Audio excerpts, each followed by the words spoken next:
आखिर कैसे मिले नीरज चोपड़ा और हिमानी मोर? कैसे मिले पहली बार ये दोनों एक दूसरे से? इनके बीच पहले से ही अफेयर था या फिर एकदम से ये सब हो गया? क्या इनके बीच अरेंज मैरिज हुई है या फिर लव मैरिज जैसी कोई बात है? तो दोस्तों आखिर रियल मैटर क्या है, जानेंगे सब कुछ इस वीडियो में कि कैसे नीरज चोपड़ा और हिमानी मोर एक दूसरे के संपर्क में आए, इनके परिवारों के बीच शादी से पहले क्या बातचीत हुई, कितना दहेज लिया गया, कौन से पंडित को बुलाया गया और कौन से कैमरामैन को बुलाया गया, मैरिज हॉल का खर्चा कितना आया। तो आइए दोस्तों शुरू करते हैं नीरज चोपड़ा और हिमानी मोर की लव स्टोरी से। दरअसल नीरज चोपड़ा के चाचा और हिमानी के पिता पुराने दोस्त हैं। इनमें पारिवारिक आना जाना था। नीरज चोपड़ा और हिमानी मोर काफी दिनों से एक दूसरे को बड़े अच्छे से जानते थे और ये जान पहचान एक दूसरे से दोस्ती में बदल जाती है और दोस्ती प्यार में बदल जाती है और ये प्यार इस हद तक पहुंच जाती है कि इन्हें अब लगने लगता है कि हमें एक दूसरे से शादी कर लेना चाहिए। और शादी के ख्याल को मन में सजाकर नीरज चोपड़ा अपने माता पिता से अपनी शादी के बारे में बात करते हैं और इस बात के लिए अपने परिवार वालों से ज्यादा जोर नहीं करते क्योंकि ये अलग अलग जाति का मामला है। क्योंकि वैसे में बात करें तो हरियाणा में दूसरे जातियों में शादी करना इतना आसान भी नहीं है और इन सारी बातों को नजर में रखकर ध्यान में रखकर नीरज चोपड़ा अपने परिवार वालों से कहते हैं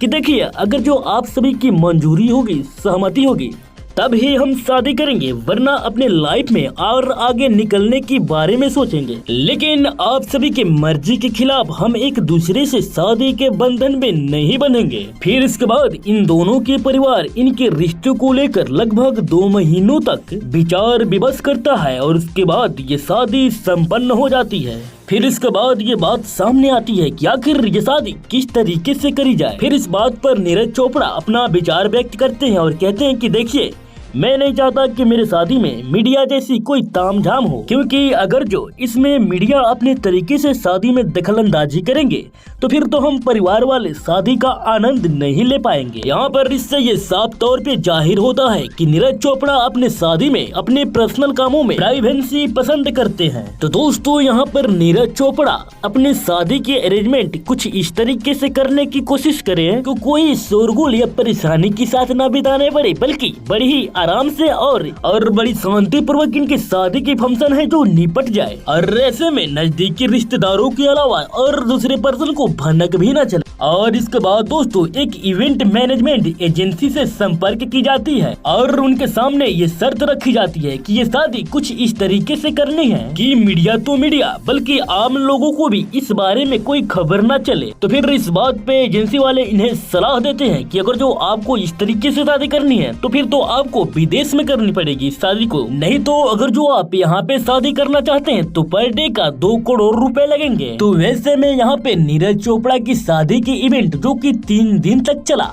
14 जनवरी से लेकर 15 और 16 जनवरी तक, तो इस हिसाब से यहाँ टोटल 3 दिन हुए और 3 दिन का केवल हॉल का चार्ज 6 करोड़ रुपए होते हैं। फिर इन्होंने इस मुद्दे पे सोचे कि अरे यार, हम ठहरे हरियाणा के देसी आदमी और ऐसी कई सारी शादियों का तैयारी करते आए हैं, तो क्यों ना हम अपने देसी तरीके से इस शादी का भी तैयारी कर लें। फिर उसके बाद नीरज चोपड़ा के चाचा सूरज चोपड़ा इस सारे मामले को संभालने के लिए तैयार होते हैं, वो भी हिमाचल प्रदेश के सोलन में, और इन्होंने वहाँ पर एक लग्जरी रिसोर्ट को बुक करते हैं और इसके बाद ये 15, 16, 17 यानी कि 3 दिनों में शादी संपन्न होती है, जहाँ पर पंडित इस टाइप के खोजे जाते हैं जो नीरज चोपड़ा को नहीं जानते हो। इसलिए यहाँ पर कई पंडितों को नीरज चोपड़ा का तस्वीर भी दिखाया जाता है, जहाँ पर इन्हें कई पंडितों ने पहचान लिया तो उन्हें रिजेक्ट कर दिया गया। जिसके बाद एक ऐसे पंडित का पता लगाया गया जो नीरज चोपड़ा को बिल्कुल नहीं जानते थे कि आखिर नीरज चोपड़ा है कौन, किस दुनिया से आए हैं, और फोटो खींचने के लिए फोटोग्राफर साउथ इंडिया से बुलाए गए। और यहाँ पे सबके सामने एक शर्त रखी गई कि आप सब में से कोई भी अपने फोन का इस्तेमाल बिल्कुल भी नहीं करेगा और इस शादी समारोह में सब किसी की फोन को जब्त कर ली गई,